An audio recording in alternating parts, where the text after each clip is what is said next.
Assalomu alaykum qadrli ustozlar. Demak, bugun biz sinfga yangi o'quvchilarni kiritish usulini o'rganamiz.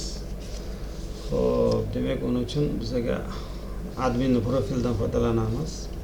Ya'ni maktab admini tomonidan amalga oshiradigan ish haqida gaplashamiz. Xo'p, bizda demak ikkita o'quvchi kelgan, birinchi A sinfga. Demak, birinchi usulda login orqali foydalanamiz va ikkinchi usulda o'quvchini JSHR orqali kiritishni o'rganamiz.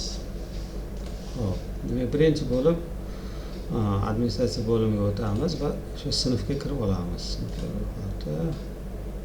Tak, birinchi A. Hop, mana bizda o'quvchilar soni 22 ta ekan.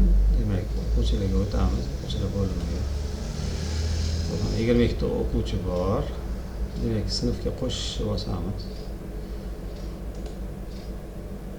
Hop, undan keyin bizda yangi odam va tizimda foydalanuvchi, ya'ni boshqa ta'lim muassasasidan degan tanlov bor. Demak, bizda tizimda mavjud tanlaymiz. Demak, bu o'quvchilar tizimdan ro'yxatdan o'tgan. Agar maktab tizimidan ro'yxatdan o'tmagan bo'lsa, yangi odam deb kiritamiz. Hop, demak, hozir bizda ikkitasi ham ro'yxatdan o'tganligi uchun bizda tizimda mavjud odam, ya'ni foydalanuvchi tanlaymiz. Hop, keyingi qadam bosamiz.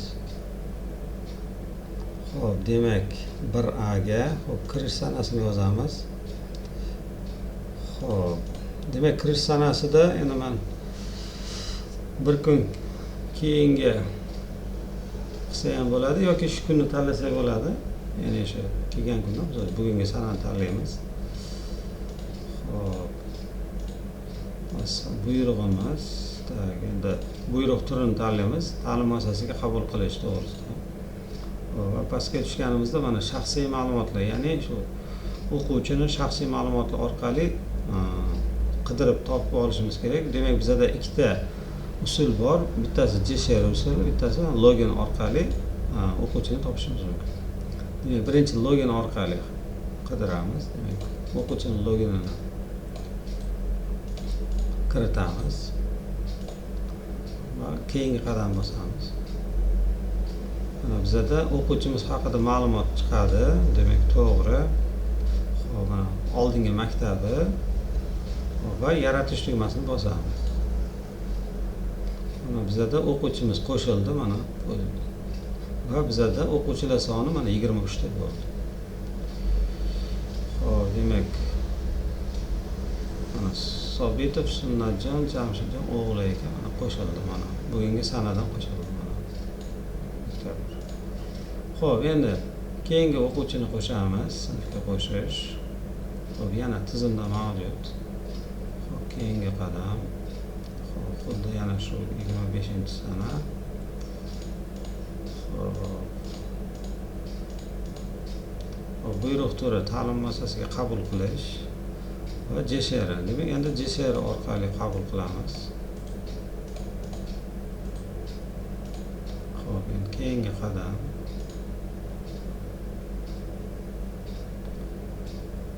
Xo'p, mana bunaqa holatda ko'pda xatolik bo'ladi. JSHR noto'g'ri. Endi bu holatda nima qilish kerak? Xo'p, ko'pchilikda shunaqa xato bor. Agar e'tibor bersanglar, mana bu yerda izohda keltirib o'tgan, ya'ni qaysi ko'rinishda JSHRni kiritish kerak.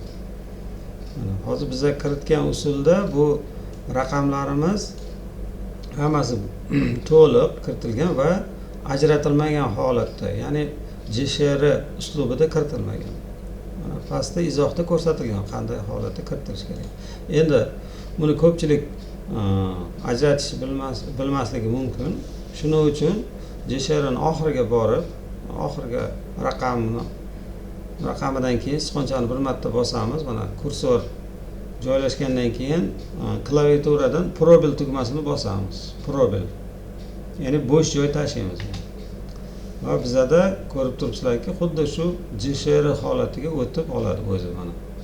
Demak, JSHR bizda ko'rsatilgan misoldagidagi holatga o'tib oldi. Demak, keyingi qadam bosamiz va bizda o'quvchimizni topib berdi. Demak, o'quvchimiz topdi. Demak, Olmaliq shahrida ekan. Xo'p, keyin yaratishni bosamiz. Xo'p, mana bizda demak 24 ta o'quvchi hosil bo'ldi. Demak, ikkita o'quvchini biz qabul qildik. Demak, tekshirib ko'ramiz.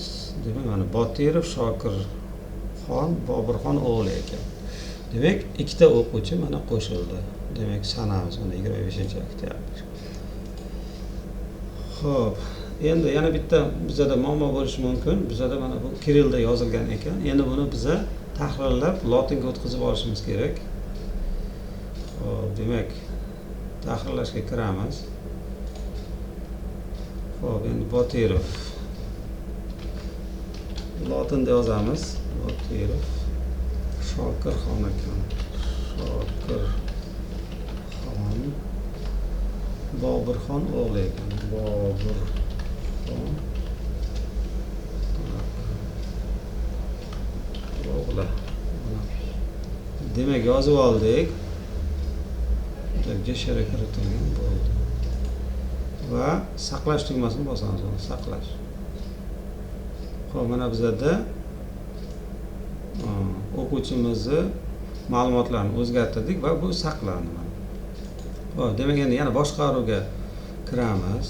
Boshqaruv yana sinflar ro'yxati.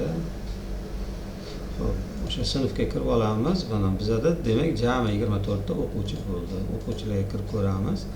Bizda mana yana Botirov Shokir bizda ro'yxatda o'z joyini egalladi. Ya'ni alfabet bo'yicha joyini egalladi. 25-oktyabr va keyingisi 25-oktyabr. Ana endi yana bitta e'tibor beradigan jihatimiz bor. Xo'p, endi ko'pchilik shu joyda o'quvchilarni kiritgandan keyin bo'ldi deb o'ylaydi, lekin yana bitta qiladigan ishimiz bor. Endi bu o'quvchilarni o'quv guruhlariga ham qo'shib qo'yish kerak. Ya'ni jurnalda ko'rinishi uchun, misol uchun umumiy jurnalda ko'rinadi bular, lekin guruhlarga alohida birinchi guruh, ikkinchi guruh yoki o'g'il bolalar, qiz bolalar bo'lganda jurnalda bu o'quvchilar ko'rinmaydi. Ana shu jurnalda ko'rilishi uchun, ya'ni guruhga bo'linadigan jurnallarda o'quvchi ko'rinishi uchun biz o'quv guruhlariga ham kirib birinchi navbatda qo'shib qo'yishimiz kerak. Xo'p, birinchi o'quv guruhlariga kirib olamiz. Xo'p, mana bu yerda e'tibor bersanglar, birinchi guruh, ikkinchi guruh o'g'il bola, qiz bola bor. Demak, agar birinchi guruh bilan ikkinchi guruh soniga hisoblaydigan bo'lsak, 11 ta birinchi guruhda, 11 ta ikkinchi guruhda jamini qo'shsak mana 22 ta turibdi. Demak, o'quvchilarning umumiy soni bizda 24 ta, lekin o'quv guruhida 22 ta chiqadi. Mana bunda ham o'g'il bola, qiz bolada ham 17 ga 5. Demak, 22 ta o'quvchi. Hozirgi yangi qo'shilgan 2 ta o'quvchimiz guruhlarga bo'linmagan. Shuning uchun bizda jurnalda ko'rinmaydi. Demak, uning uchun nima qilamiz?